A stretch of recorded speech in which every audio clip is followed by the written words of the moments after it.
Kaixo, Maider naiz, informatikaria naiz, eta bideo honetan internet nola funtzionatzen duen erakutsi nahi dizuet. Normalean jendeari galdetzen badiozu, zer da internet edo nola funtzionatzen du? Normalean ez dakite zer erantzun. Normalean esaten dute wifia, odeia, holako kontuak, ezta? Baina zu galdetzen diozu, zer da kotxe bat? Nola funtzionatzen du? Jo, eta inor ez da mekaniko, baina mundu guztia daki, motore bat daukala, gasolinarekin hor zerbait mugitzen dela, no? Mundu guztia dauka ezagutza minima bat, baina internetari buruz nik uste ezagutza gutxi daukagula. Hori pizkat ikusteko eta gurekin hemen zuekin ikusteko nahi dut erakutsi zein da gure ikuspegia, teknikarien ikuspegia. Internet definitzeko labiltzetan da ordenagailu multzo bat. Gu internetera konektatzen garenean, beste pertsona baten ordenagailu batera goaz, bertako edukia hartu eta jasotzen dugu.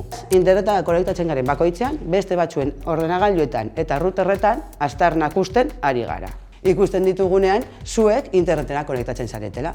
Hemen ikus dezakegu zer gertatzen den zuek internetera konektatzen zaretenean. Zuek internetera konektatzen zaretenean, bai, zuen etxeko routerrean, hau, da zuen etxeko routerra, bale?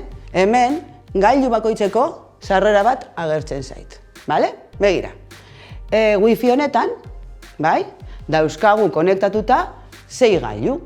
Begira, daukagu iPhone eragin, Redmi de Maider, eragin, hau izango da ordenagailu bat, nire ordenagailua, nire mugikor pertsonala, eta berriz nire ordenagailua. Ikusten baduzue, konektatzen zareten bakoitzean, ni badakit etxe horretan zenbat jende dagoen konektatuta.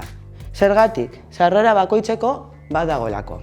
Erakutsiko dizuet. Hartzen dut mugikorra eta wifitik kenduko dut. Wifitik kentzean, mapatean, hemen ja 4 sarrera dauzkagu. Eta ni etortzen banaiz berriz ona, eta sakatzen du wifia, eta konektatzen zait wifira, konektatuta, eta segituan beste elementu bat agertu egin da. Orduan, zer gertatzen da? Ni router honetara, zure etxean dagoena, sartu naiteke urrunetik, bale? Beraz, ni nire semeari esaten baldin badiot, gaueko 11etan etxean egon behar duela, eta konektatzen naiz routerrean, eta ez dut wifirik ikusten, deskonektatuko ditut orain gailuak, deskonektatzen baldin baditut gailuak, nik esaten baldin badiot, seme maitia, etxean zaude? Eta berak erantzuten dit, bai, Brawl Starsera jolasten, eta ni esaten dit, zergatik ez zaude wifian. Asek, ez esan gezurra, ez zaude etxean. Edo aldrebez. Konektatzen naiz, eta ikusten dut, deskonektatuko ditut, etxean daudela, nire etxean, topatzen ditut, 5 pertsona, eta gainera, jartzen du direla nire semearen izenak dauzkaten mugikorrak, bale? Asik ikusten dut dago iPhone deneko, Redmi de Maider, bai, eta deitzen diot eta seme maitia, etxean zaude? Bai, eta zer zaude egiten? Ikasten, bakarrik? Bai, ikasten nago bakarrik, ja, eta nire ikusten ari naiz zure lagunak etxeko wifian. Hombre, pues harrapatu egin zaitut. Eta hau oso erraza da konpontzen, wifia mugikorretik desaktibatuz gero. Gauza bat gertatzen da munduan, fijo, kontuatu zaretela, behin wifi batean sartzen garela, mugikorra automatikoki wifi horretara konektatzen da. Beraz, hurrengo egunean, berriz, nire etxetik pasatzen baldin bada, bere mugikorra segituan konektatuko da wifira, eta zer gertatzen da? Pues naiz eta etxetik joan, ni heldu baino lehen, ni badakit etxean egon dela, ze badaukat hemen konektatu diren guztien erregistroa. Orduan, hori alde batetik. Osa, konektatzen zareten bakoitzean, routerrean erregistro bat geratzen da. Eta routerra sartu daiteke edozein pertsona, jakin dezake zu wifian zauden ala ez. Bueno, zure mugikorra edo zure gailu. Horrez gain, hemen daude 3 atal pizkat garrantzituak. Bata da izena. Fijatzen bazareten nire mugikor pertsonala ez dauka izenik. Edo norbait sartzen baldin bada ez du ikusiko nire mugikorra.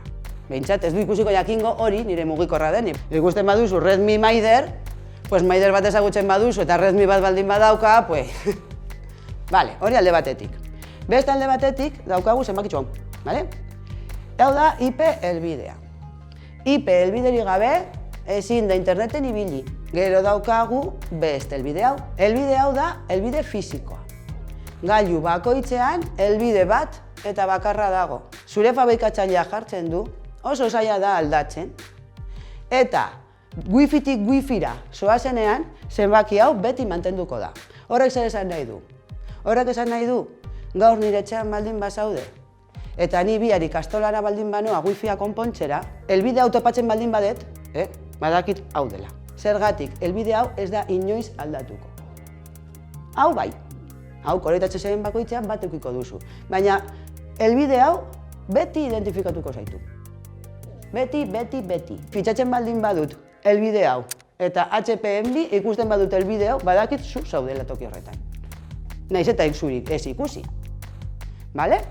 Eta honekin, azaldu nahi nizuen pizka bat nola funtzionatzen duen internet. Eta hurrengo bideotan gauza gehiago eta politagoak ikusiko ditugu. Mila esker!